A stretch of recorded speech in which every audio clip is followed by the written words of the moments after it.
अरशद मदनी के कार्यक्रम में नहीं पहुंचे नीतीश कुमार। सवाल यह है कि क्या नीतीश कुमार को नकारने वाली है मुसलमानों अल्पसंख्यक जो है बिहार में, क्योंकि ये संदेश देने की कोशिश की गई अरशद मदनी की तरफ से। मेरे साथ इस वक्त अशोक चौधरी मौजूद हैं, वरिष्ठ नेता जेडीयू के।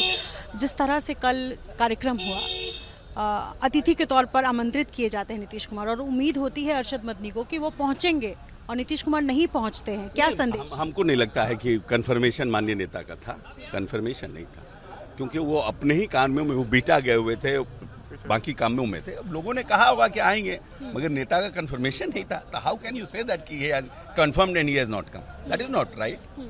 अरशद मदनी ने एबीपी न्यूज़ को भी इंटरव्यू दिया जिसमें उन्होंने कहा कि नीतीश कुमार दो राहें पर ना चले, एक तो स्टैंड क्लियर करे कि क्या वो मुसलमानों के साथ हैं। We are not bother about Arshad Madani, we are not bother about any Shankaracharya, we are not bother about any maulvi, we are not bother about any pandit. We do work for the public welfare of people. और नीतीश कुमार ने अपने काम से इस बात को प्रमाणित किया है कि नीतीश कुमार और जनता के बीच में हमको किसी का इंटरफेरेंस का जरूरत नहीं। हम काम करते हैं जनता के लिए और जनता के बीच जाते हैं और जनता से वोट मांगते हैं, और उस वोट पर नीतीश कुमार 19 पर। अब कोई आकर के बीच में नया नया बात करने लगे, we don't need any advocate, we don't need. Nitish Kumar के पास इतना दम है काम का और डेवलपमेंट का कि वो अपनी जनता से सीधा सीधा बात कर सकते हैं। पर सवाल ये है कि कल जो ललन सिंह ने बयान दिया, बयान सुन ले। उन्होंने कहा कि अल्पसंख्यकों ने कभी वोट नहीं दिया नीतीश कुमार को। एक सवाल जेडीयू के लिए ये है कि नीतीश कुमार की छवि सेक्युलर नेता के तौर पर रही है। क्या इस बयान से ये संदेश अल्पसंख्यकों को की नाराजगी है जेडीयू के प्रति?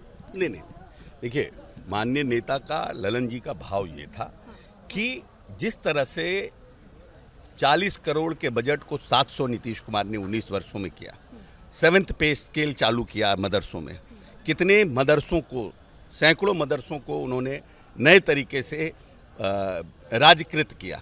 इस प्रदेश में बिहार आज़ादी के बाद पहला राज्य है। हम समझते हैं कि किसी मुसलमान मुख्यमंत्री ने भी अपने राज्य के मुसलमान बच्चों के लिए बीपीएससी और आईएएस की रेजिडेंशियल कोचिंग शुरू नहीं की हो सरकारी खर्च पे। इस प्रदेश में माननीय नेता ने शुरू किया, जो इस प्रदेश में तालमी मरकज गठन करके बच्चों को विद्यालय लाने का काम किया।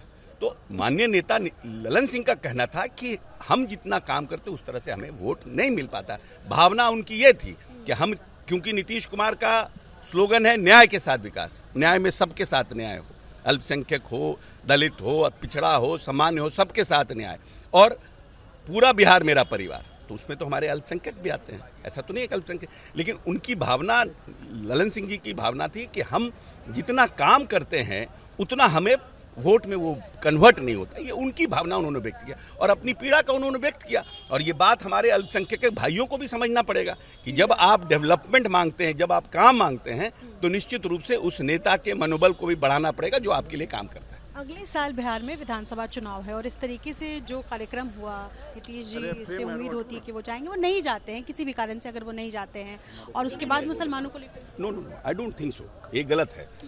माननीय नेता हमेशा अल्पसंख्यकों कार्यक्रम में जाते हैं। जब अब कोई कार्यक्रम कर रहा है, उनको जानकारी नहीं मिला, उनको प्रॉपर इन्विटेशन नहीं मिला, उनका प्रॉपर इन्विटेशन एक्सेप्ट नहीं हुआ, तो how can you say that कि नीतीश जी नहीं जाते हैं? How you say that, come to a conclusion Nitish ji नहीं जाते हैं? अरे कोई कार्यक्रम, हम कार्यक्रम कर रहे हैं, हम बुला ही नहीं। वक्फ बिल संशोधन, अब किसी का भी हो, whatever it is, but Nitish Kumar, the CM secretary is not given any confirmation to them. So how can you say that कि नीतीश जी नहीं जाते हैं? That is a negative question. I don't think so कि इट इज। एक आखिरी चीज है, अब अगले साल चुनाव तो है, ये जो मैसेज है मुसलमानों को, अल्पसंख्यकों को, जो जेडीयू दे रही कि हम साथ लेकर चलते तो हैं, लेकिन अरशद मदनी के बयान से बहुत कुछ हो सकता है। आपको लगता है कि नुकसान होगा जेडीयू? कोई नहीं।